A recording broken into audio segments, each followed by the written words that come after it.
Hey everyone, it's Ben Hardy here, and in today's video we're just going to be talking about basically negotiation tactics and what you can do as a consumer to get the best possible deal on a car. It seems like a lot of you guys, especially right now with everyone buying cars up like crazy, are looking for a little bit more car advice, so I thought that I'd kind of continue this series for this time period, and then obviously once things calm down I'll probably just kind of stick back to doing the reviews. With that all being said though, let's just get into the video. Now, believe it or not, the first tip that I'm going to give you guys is actually just knowing what car you want to purchase. You need to do your research and find the specific car, the brand, the model, the trim package, everything that you want to get. And obviously you need to have some like open-mindedness, because if you're like super specific, you're like, I want a BMW 3 Series with carbon fiber and I want it in a blue color. That's getting a little bit too specific, but if you know at least, hey, I want a BMW 3 Series, then it allows you to research that car, research the equipment on it so you can kind of know roughly an idea of what equipment that you want on the car. And more importantly, it allows you to research the market on that car, so you know what a good price is and then you know what a bad price is on that particular car, depending on the year, mileage, or if it's brand new, depending on the equipment that it has on it, packages, all that kind of stuff. So that's the first part, is you need to just know what car you want to buy. And knowing what car you want to buy helps you out tremendously, again, just from the research perspective, so that's the first thing you need to do. Now, the next thing you need to do after you have picked out what car you want to buy, and I kind of already mentioned this in the first clip, but I want to reiterate it, is you need to do research on that car. So research the market on the car. Find out what that car is going for in the market, and obviously kind of, again, make sure that that's the car you want to buy. So what a lot of people do nowadays, and kind of what this channel is based on, is people watch reviews on cars so they can see, hey, does this car fit my needs, all that kind of stuff? Is it something that I really want? And so again, you need to just kind of like make sure of that, but do all the research you can into the car so you can kind of make sure again that that's the best route. And this will kind of lead into the next little thing. So after you have researched and found out what car you want to buy, what you now need to do is find the dealerships or the private sellers, whatever it may be, that have the car that you want to buy. And this will kind of go along with researching into the market prices. This will kind of show you what they're selling for on the market at the current time. And then you can also see what different conditions of that car sell for. So you can go, oh wow, this one has a lot of miles on it and it sells for this much less than one that doesn't have a lot of miles on it. Or this car has this package on it and that one doesn't. If it has this package, it goes for that much more money. So it just allows you to kind of see the market on that car, and it also allows you to narrow down a specific car that you want to buy. And when I say specific car, I mean like, hey, I want to buy this car from this private seller, I want to buy this car from this dealership, like that specific vehicle. And so that's the next thing, is obviously just, again, researching the whole market, but finding the cars that are in the market right now that are the car that you want to buy. Now, the next piece of advice that what I've seen most car experts give people at this point, once they have found the car that they want to buy and they've found the options at different places that they want to buy, then they say that you should go and email all of these places. If it's a dealership, if it's a private seller, whatever it is, email all of them. And once you email them, what you then need to do is you need to give them offers, and whoever comes up with the lowest offer is going to give you the best deal, yada yada yada. That's what I always hear, is that if you just talk to them all online, it's going to put them into pressure to get you a better deal. Now, the reason that this doesn't work is just like you aren't committed to selling the car, or sorry, buying the car, because you're not there in person. They aren't committed to selling the car because, again, you're not there in person. They don't feel any pressure to sell the car. So, for example, I got some offers on my Camaro ZL1, and most of them were via email. There's a few that were Instagram messages, and when people made stupid offers to me, or when people made offers that I was kind of considering, I didn't feel pressured to really take that offer, because I was like, this person's not right in front of me. I don't have to answer them right away. And if I say no to them, it's like, whatever. It's just text no, super simple. So because of the lack of pressure, the person isn't going to be willing to negotiate off as much of the car. And this stands for dealerships as well. Now, the next part that I'm going to talk about is going to go against the car buying experts. And what it is after you have found the specific cars that you like, that have the condition that you want, the options you want, just everything that you want, what you then need to do is just check on availability of that car. Hey, do you still have this vehicle? And I am going to go over if this car is out of state, kind of like a different procedure, but let's just pretend like this car is local so you can actually go and see it in person. All that you need to do is just see if that car is available. If it's a private seller, if it's a dealership, whatever it is, just see if that car is available. And then schedule time for you to go and see that car.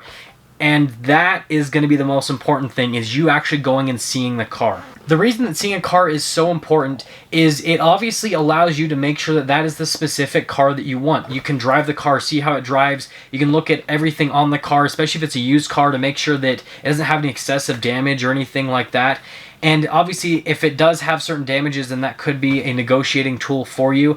But going and seeing the car in person is very important, and not putting up an offer before you go and see the car actually can help out, because you're just going, okay, I'm just looking at this car to see if I want to buy it or not. You're not going, hey, I will only come and see this car if you'll sell it to me for $20,000 flat, whatever it is, right? Going in, seeing it, and then just making sure it's the right car, super important, and it puts pressure on the buyer, or sorry, not the buyer, the seller. I'm not able to talk today. It puts pressure on the seller, because then they're going, oh, this person's actually pretty serious, and they're coming and looking at my car, they're driving my car, and it makes them want to make a deal with you, because they're like, shoot, this person's right here in front of me. I can make a deal right now if I can just sell them the car. Literally, sell them the car. So that's why you want to go in person. The next thing that you want to do once you are in person is, obviously you've already researched in the market, you know the values on the car, and at this point, after you've driven the car, after you've looked at everything over the car, this is where I would say is the time to make a reasonable offer. And I need to really emphasize reasonable offer, because some people for some reason just feel like they need to get such a massive discount off a car that's way out of market value for a car, and that's the only way they're getting a good deal. And obviously that is a good deal, but it's not realistic. The best buying experience is going to be where the seller gets the right amount of money for the car, and where you obviously buy the car for the right amount of money. So what you need to do is research into the market. Again, that's one of the first points. And based off your research, make a reasonable offer on the car. Do this in person, so then it puts pressure for them to make a decision right there. Yes, they might go, hey, I need to think about it, this or that. But that's way better than sending a text and saying, hey, I know your car's posted for 23 grand, will you take 20 grand? Because guess what? 9 times out of 10, they're going to say, hell no. They're going to be like, pound sand, whatever. But if you're in person and you just drove that car, and maybe you got inspected by a mechanic, if it's a used car, and you've just put in all this effort, you've spent this time with this person, and you go, you know what? I've researched into this car, and really where I feel comfortable purchasing this car is probably closer to the $20,000 range. They're not going to, maybe if they're like a complete douchebag, they're going to be like, yeah, no, pound sand.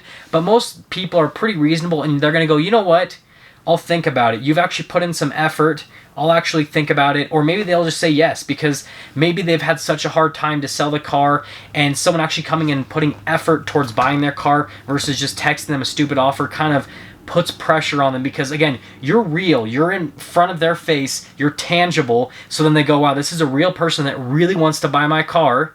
And so again, it'll put pressure on them to maybe discount it a little bit more, so it'll kind of give you a little bit of negotiating power on that. Now, some quick kind of final tips on, I guess, some things to do and to not do when you obviously are having that conversation in person is, the first thing, don't be in a position where you need to buy the car. I know that if you've driven the car and if it's something that you've been really excited about getting, you could get really excited and in the moment, and then you feel like you need to have that car. That's the first thing, is you need to detach yourself from the car and go, hey, I don't need to have this car. If I don't get this car, it's fine. There's going to be another one pop up. So that's the biggest thing, is you don't want to be in a need to have the car. The next thing is, when you are talking about the price, just be as polite as possible about it, and don't be forceful, because what I've noticed is, especially when people go into dealerships, car salesmen hear this all the time, and I actually kind of want to make a video about this because I think it'd be funny, the stuff that customers say to car salesmen. What's your best price? What's your best price? What's the best out the door number? Best price, best price, best price. Instead of approaching it like, hey, I understand you have the car posted for this much. I've researched the market. I think that this is a more reasonable value. This is what I would personally buy the car for if you're willing to sell it to me for that, right? Just wording it in a way that's super polite actually helps you get a little bit of a better deal, because in general, right, if you're polite to someone, they're going to want to work with you. Whereas if you're a dick to someone, they're going to be like, yeah, no, I don't want to sell this car to you, right? They want to sell a car, especially if it's a dealership, they want to sell a car and make money, but they're more likely to help someone out and maybe give them a little bit of a bigger discount if they're nicer to them, especially from like a salesperson perspective. They've got to deal with people being rude to them all the time because there's so much stigma against salespeople. So if you come in and you're super polite to them and you just make a polite, reasonable offer, and if they don't accept it, you decide that that just doesn't work for you and you just walk away, that's going to give you so much more negotiating power than coming in and being the person that just is in their face, yelling at them, whatever it is, telling them to give the best price, all that kind of stuff. It's being calm, cool, collected helps you out with getting a better deal on a car, is all I'm trying to say. Now, before I cap things off for the video, I just want to kind of reiterate everything if you fell asleep during any part of the video. So the first thing is research into a vehicle. Make sure that you find the vehicle that you want to buy, and that's the type of car that you want to buy. Research into the pricing on that particular car with different packages so you know what a car should be priced at in the market. Reach out to places that have that car, set up appointments to go and see that car in person. Obviously, even if it's a new car, go and inspect the new car, because believe it or not, sometimes new cars can get damaged in transportation, all that kind of stuff. So you just want to make sure that if it's a new car, it looks new, right? If it's a used car, you want to make sure you can kind of evaluate the condition, make sure that it's in the condition that you're okay with living with, because again, you're buying the car.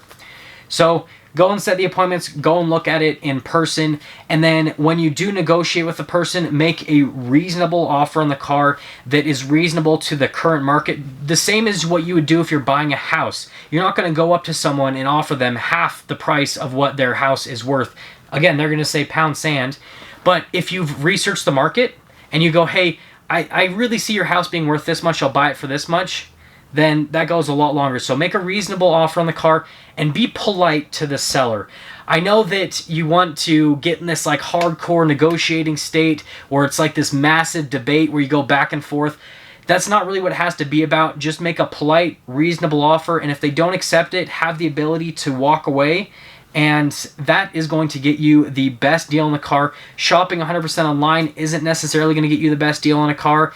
And just doing everything in person isn't necessarily going to get you the best deal in a car. It's going to be a combination of the both. And the one last topic that I will talk about really before we finish this video off is if you are purchasing a car out of state that or just pretty far away from you where it's not feasible for you to get to, yes, you will have to purchase that car 100% online. And I think I need to make a separate video for what you should do in that kind of circumstance. But obviously, if you can, try to find cars that are pretty close by so then you can do things in that manner, which will obviously get you the best deal. If you're stopping in for the first time, please subscribe, comment down below what you think, and then I will see all of you in that next video.